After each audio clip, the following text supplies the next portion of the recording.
Shalom saudara semuanya, mari kita mempersiapkan hati kita untuk menyambut sabda Tuhan.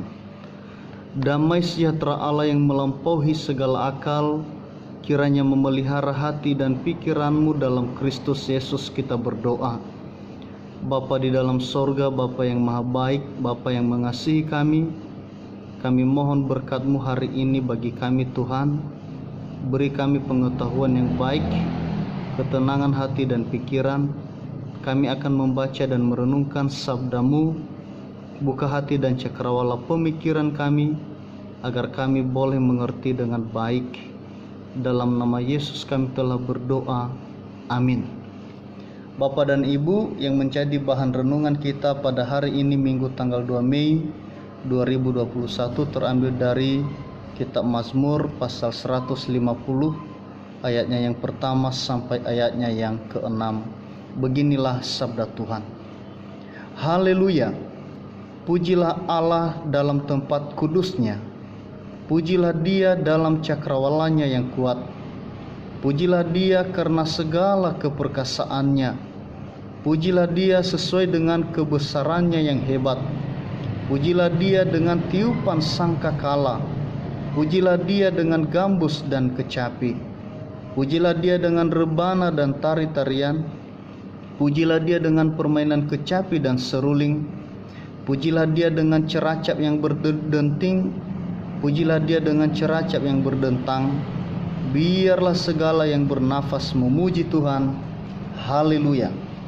Sejauh demikian pembacaan firman Tuhan, saya menyapa saudara-saudara semuanya. Shalom. Bapak dan Ibu, tema renungan kita hari ini, biarlah segala yang bernafas memuji Tuhan.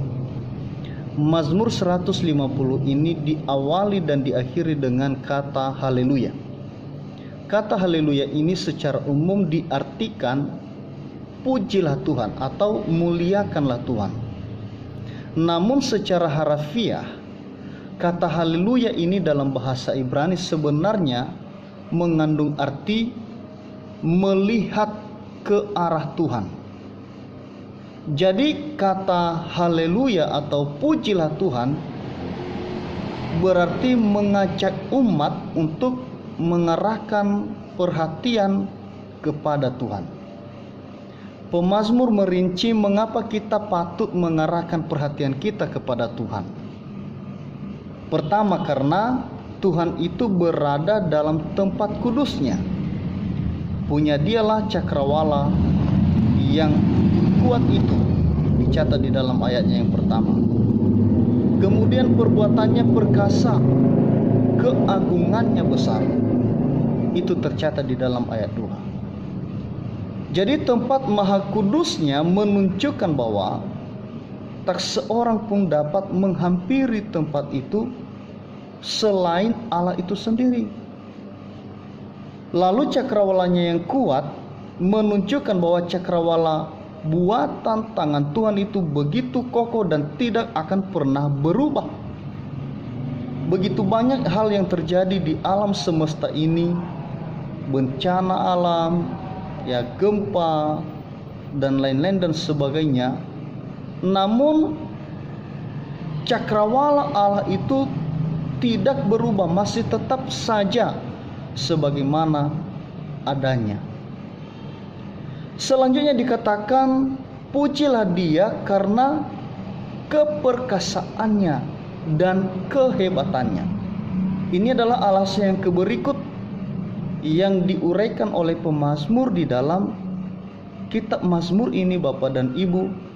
Alasan bahwa kita harus mengarahkan perhatian kita kepada Tuhan karena Allah itu perkasa dan hebat, ya, tidak tertandingi oleh kehebatan apapun, kekuatan apapun yang ada di dunia ini.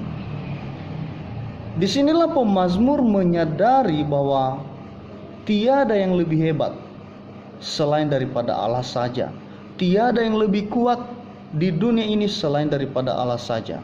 Si pemazmur yang adalah seorang raja yang hebat pada zamannya, ia sendiri menyadari bahwa dirinya tidak ada apa-apanya di hadapan Tuhan yang sangat dahsyat itu. Makanya semua umat diajak, ia mengajak seluruh umat manusia agar senantiasa memuji, memuliakan nama Tuhan di atas kerajaan sorga. Ada hal yang menarik di sini Bapak dan Ibu, di ayat 3 sampai ayatnya yang kelima, di mana umat diajak untuk memuji Tuhan dengan iringan semua alat musik yang mereka miliki. Umat dapat menggunakan alat musik seperti trompet, gambus, kecapi, rebana, seruling, ceracap, canang, dan lain-lain dan sebagainya untuk mengungkapkan gaya atau ekspresi pujian kepada Tuhan. Dan yang paling menarik selanjutnya di dalam renungan ini adalah akhirnya pemazmur mengajak seluruh makhluk, seluruh yang bernafas untuk memuji Tuhan. Itulah yang tercatat di dalam ayatnya yang ke-6. Segala yang bernafas memuji Tuhan. Biarlah segala yang bernafas memuji Tuhan. Bapak dan Ibu yang dikasihi Tuhan, disinilah kita melihat bagaimana kedalaman iman daripada si pemazmur. Ia mengakui bahwa segala sesuatu yang ada di dunia ini berasal dari Allah. Dan semua yang ada di dunia ini, semua yang telah diciptakan itu senantiasa ada untuk memuji dan memuliakan Tuhan saja. Semua ciptaan Allah itu ada oleh karena kejayaan Tuhan dan keberadaan mereka untuk menunjukkan kebesaran dan kemahakuasaan Allah semata. Maka semua ciptaan Allah, dari yang besar sampai yang terkecil sekalipun, harus dihargai, dijaga dan dirawat, sebab semuanya itu Tuhan ciptakan untuk menjadi hormat dan kemuliaan bagi namanya. Jelas memang bahwa manusia adalah ciptaan Tuhan yang paling mulia, ciptaan Tuhan yang paling bermartabat, berbeda dengan ciptaan Tuhan yang lain. Akan tetapi dalam hal ini bukan berarti manusia itu berubah menjadi sombong dan melihat ciptaan yang lain menjadi kecil, sehingga seolah-olah manusia itu seperti raja atau penguasa yang mutlak atas ciptaan Tuhan yang lain. Manusia jelas hanyalah ciptaan, tidak lebih. Semua ciptaan diciptakan memiliki manfaat dan fungsi atau peran masing-masing di hadapan Tuhan. Bapak dan Ibu yang dikasihi Tuhan, jikalau kita sudah memahami, kita sudah mengetahui bahwa memang segala makhluk diajak serta untuk memuji Tuhan, maka pengetahuan tersebut mestinya semakin memotivasi pujian kita kepada Tuhan. Apabila kita melihat keindahan dan keanekaragaman ciptaan Allah di dunia ini, hendaknya membuat hati kita damai dan semakin mengagumi keberadaan Allah di tengah-tengah kita. Apabila kita mendengarkan kicauan burung, suara lembu, kambing, kucing, dan lain-lain dan sebagainya bertegur sapa dalam bahasa mereka yang berbeda-beda, hendaknya itu mengingatkan kita untuk kita tetap memelihara harmoni dan keteraturan dalam perbedaan.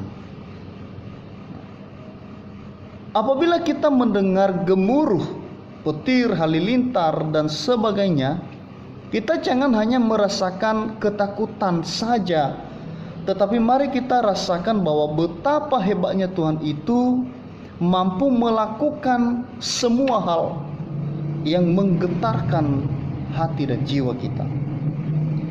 Nah, akhirnya Bapak dan Ibu yang dikasihi Tuhan, sebagai makhluk yang paling mulia, sebagai makhluk yang bermartabat, hari ini kita diajak agar senantiasa memiliki komitmen untuk selalu setia dan penuh hormat kepada Tuhan Sang Pemilik kehidupan kita. Dan bukan hanya sekedar ungkapan puji-pujian semata, pujian kita harus dimaksudkan sebagai wujud iman, wujud dari mengarahkan pandangan kepada Tuhan. Kita harus menyaksikan segala kebesarannya, mengungkapkan kekaguman, dan kemudian itu semua membuat hidup kita bersandar dan bergantung hanya kepadanya saja. Pujian yang benar kepada Allah tidak terbatas pada ruang ibadah saja. Kita dapat sungguh-sungguh memuji Allah hanya bila kita melihat kebesaran dan kebaikannya, serta mengingat dan merenungkan segala sesuatu yang telah dilakukan olehnya dalam penciptaan dan penebusan, serta kehidupan pribadi kita.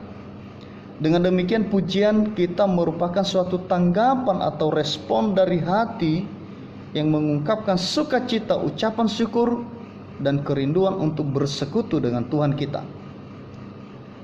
Selain memuji Allah dengan nyanyian dan alat musik di tempat ibadah kita, kita dapat memuji Allah juga dengan hidup dalam kasih dengan sesama, hidup dalam sukacita, hidup dalam iman yang kokoh, hidup dalam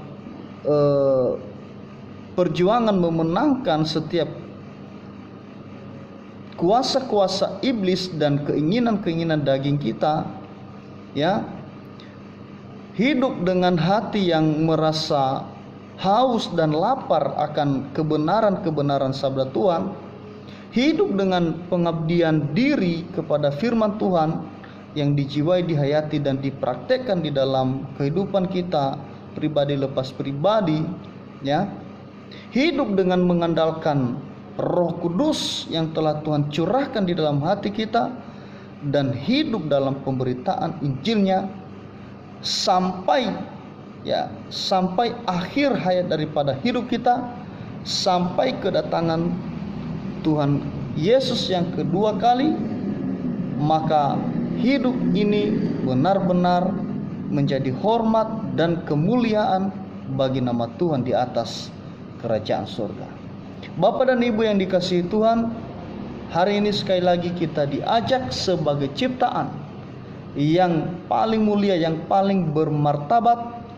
Hendaknya kita lebih menunjukkan bagaimana harus memberi hidup untuk memuji dan memuliakan Tuhan melebihi seluruh ciptaan Allah yang lain. Tuhan Yesus memberkati. Yang menjadi ayat hafalan bagi kita terambil dari Mazmur pasal 150 ayatnya yang ke-6. Biarlah segala yang bernafas memuji Tuhan. Haleluya. Sejauh demikian pembacaan dan renungan kita hari ini, kita berdoa. Terima kasih atas sabdamu Tuhan. Berkati dalam hati, berkati dalam jiwa dan pikiran kami, agar menjadi sumber kekuatan utama, sumber kekuatan yang baru dalam hidup kami untuk menjalani hari demi hari, dan untuk memuji dan memuliakan nama Tuhan di atas kerajaan surga. Di dalam nama Yesus kami telah berdoa dan mengucap syukur. Amin.